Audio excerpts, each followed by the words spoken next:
លោកលីវិចិត្រប្រធានសហព័ន្ធសហជីពទឹកចិត្តកម្មករកម្ពុជាចុះជួបសំណេះសំណាលជាមួយបងប្អូនតំណាងកម្មករនិងប្រធានក្រុមនៃរោងចក្រ Xinrasu Cambodia Development Agro នៅព្រឹកថ្ងៃទី 16 ខែកញ្ញាឆ្នាំ 2025 លោកលីវិចិត្រប្រធានសហព័ន្ធសហជីពទឹកចិត្តកម្មករកម្ពុជាបានចុះជួបសំណេះសំណាលជាមួយប្រធានសហជីពមូលដ្ឋានបងប្អូនតំណាងកម្មករបងប្អូនប្រធានផ្នែកនិងប្រធានក្រុមប្រមាណជាង 20 នាក់នៅរោងចក្រ Xinrasu Cambodia Development Agro ដែលមានអាស័យដ្ឋានស្ថិតនៅភូមិព្រែកដូងឃុំកំពង់ស្វាយស្រុកគៀនស្វាយខេត្តកណ្ដាលឆ្លៀតក្នុងឱកាសនោះលោកលីវិចិត្របានថ្លែងអំណរគុណដល់បងប្អូនប្រធានក្រុម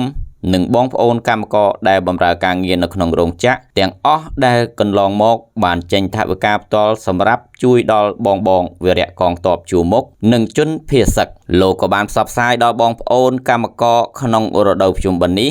រាជរដ្ឋាភិបាលបានរៀបចំរថយន្តក្រុងជាច្រើនគ្រឿងសម្រាប់ជូនដំណើរបងប្អូនប្រជាពលរដ្ឋទាំងអស់ទៅស្រុកកំណើតជាពិសេសបងប្អូនកម្មករជាដើមបន្ថែមជាងនេះ